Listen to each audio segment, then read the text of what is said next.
स्वागत है आप सभी का ध्येय टीवी के डेली एमसीक्यूज प्रोग्राम में। मैं केसरी नमस्कार करता हूं आप सबको।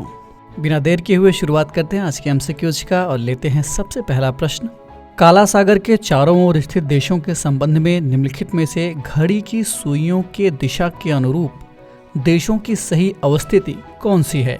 आपके ऑप्शंस हैं ए रूस, जॉर्जिया, बल्गारिया, रोमानिया, यूक्रेन और तुर्की। बी तुर्की, रूस, बल्गारिया, रोमानिया, यूक्रेन और जॉर्जिया। सी यूक्रेन, रोमानिया, रूस, जॉर्जिया, बल्गारिया और तुर्की। अथवा option D Bulgaria, Romania, Ukraine, रूस, जॉर्जिया और तुर्की। इस प्रश्न का सही उत्तर है विकल्प डी। व्याख्या देख लेते हैं। काला सागर पूर्वी यूरोप और पश्चिमी एशिया के बीच स्थित है। ये क्रमशः दक्षिण, पूरब और उत्तर में पोंटिक, काकेशस और क्रीमियन पहाड़ियों से घिरा हुआ है।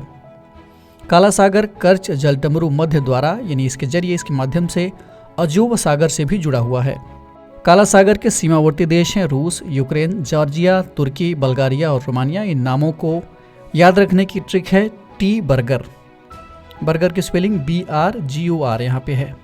ठीक है, आप वीडियो को पॉज करके मैप को एक बार ध्यान से देख सकते हैं घड़ी की सुइयों की दिशा के मुताबिक।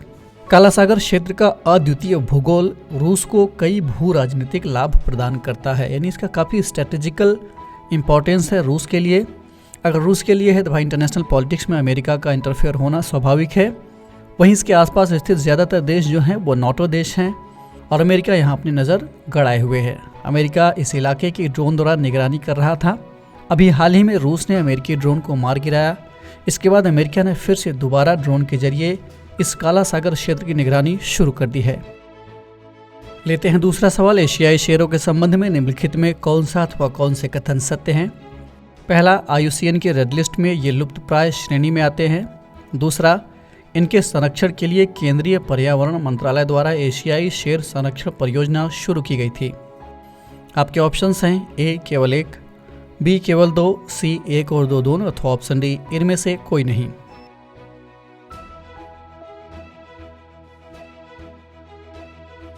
इस प्रश्न का सही उत्तर है विकल्प सी, यानी दोनों स्टेटमेंट सही हैं। व्याख्या देख लेते हैं।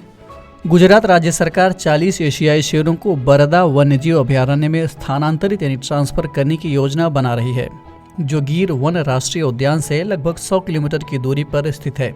एशियाई शेर पैंथेरा लियो पर्सिका उप प्रजाति का सदस्य होता है। वर्तमान में ये मूलतः भारत तक ही सीमित है और गिर राष्ट्रीय उद्यान और वन्यजीव अभयारण्य इसका एकमात्र निवास स्थान है। इन एशियाई शेरों को प्राकृतिक आपदा, अवैध शिकार, मानव पशु संघर्ष आदि से काफी खतरा है। IUCN की रेड लिस्ट में ये लुप्तप्राय साइट्स की परिशिष्ट 1 में और वन्यजीव संरक्षण अधिनियम 1972 के अनुसूची 1 में इन्हें शामिल किया गया है। इनके संरक्षण के लिए 2018 में केंद्रीय पर्यावरण मंत्रालय द्वारा एशियाई शेर संरक्षण परियोजना शुरू की गई थी। बढ़ते तीसरे सवाल की ओर, तीसरे प्रश्न की ओर। डिमेंशिया या मनोभ्रंश के संबंध में निम्नलिखित में कौन सा व कौन से कथन सत्य हैं? पहला, यह एक बीमारी है जिसमें रोगी मानसिक रूप से कमजोर हो जाता है।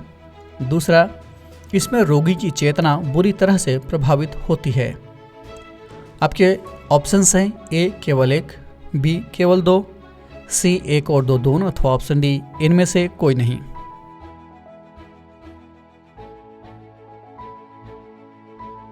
इस प्रश्न का सही उत्तर है विकल्प ए, यानी केवल पहला वाला स्टेटमेंट सही है, दूसरा वाला गलत है। चलिए व्याख्या देख लेते हैं। डिमेंशिया या मनोभ्रंश उम्र के बढ़ने के साथ साथ होने वाली एक बीमारी है।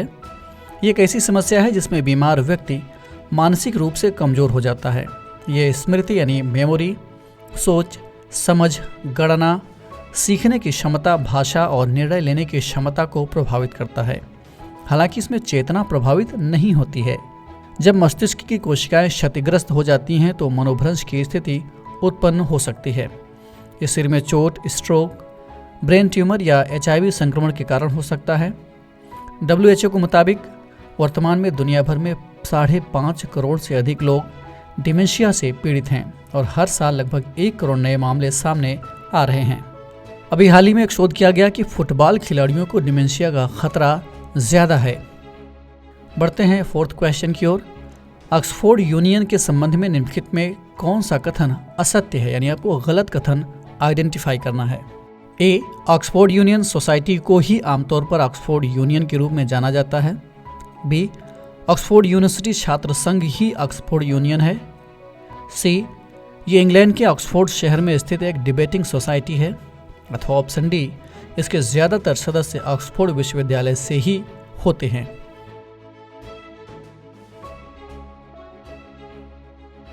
इस प्रश्न का सही उत्तर है विकल्प बी, यानी बी में दिया गया स्टेटमेंट गलत है। व्याख्या देख लेते हैं।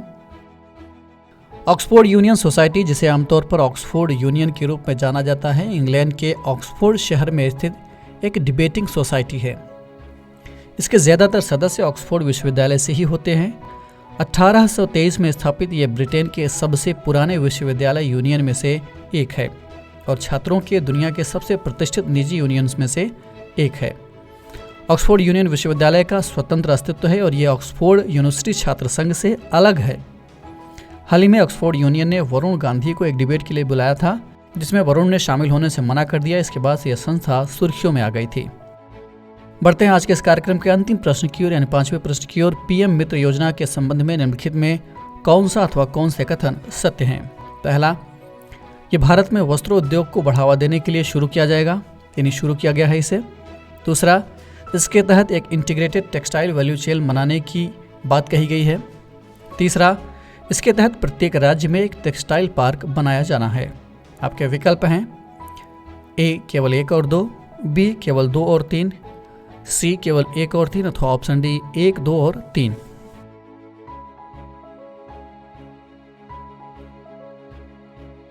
इस प्रश्न का सही उत्तर है विकल्प ए, यानी केवल पहला वाला और दूसरा वाला स्टेटमेंट ही सही है, तीसरा वाला गलत है। व्याख्या देख लेते हैं। पीएम मित्र का full form prime minister mega integrated textile reason and apparel है। ये भारत में वस्त्र उद्योग को बढ़ावा देने के लिए शुरू किया गया है। इसके तहत एक इंटीग्रेटेड टेक्सटाइल वैल्यू चेन बनाने का फैसला लिया गया है। इसमें 4,445 करोड़ रुपए 5 साल के दौरान खर्च किए जाने हैं। इसके तहत देश में 7 टेक्सटाइल पार्क बनाए जाएंगे। हाल ही में केंद्र सरकार ने देश के 7 राज्यों तमिलनाडु, तेलंगाना, कर्नाटक, महाराष्ट्र, गुजरात, मध्य प्रदेश और उत्तर प्रदेश में पीएम मित्र मेगा टेक्सटाइल पार्क की मंजूरी दे दी है। इस परियोजना से देश में करीब 14 लाख नए रोजगार पैदा होने के संभावना है। तो ये था आज का डेली एमसीक्यूज कार्यक्रम। कमेंट करके हमें ज़रूर बताइएगा कि आपके 5 में से कितने प्रश्न सही हुए। अगर आपको ये कार्यक्रम अच्छा लगा तो वीडियो को लाइक और चैनल को सब्सक्राइब अथवा शेयर करना ना भूलें। साथ ही बेल आइकन भी प्रेस करें ताकि आपको हमारे आने वाले सभी प्रोग्राम्स का नोटिफिकेशन भी मिलता रहे। हम फिर मिलेंगे एक नए कार्यक्रम के साथ। तब तक के लिए आप पढ़ते रहिए और बढ़ते रहिए। नमस्कार।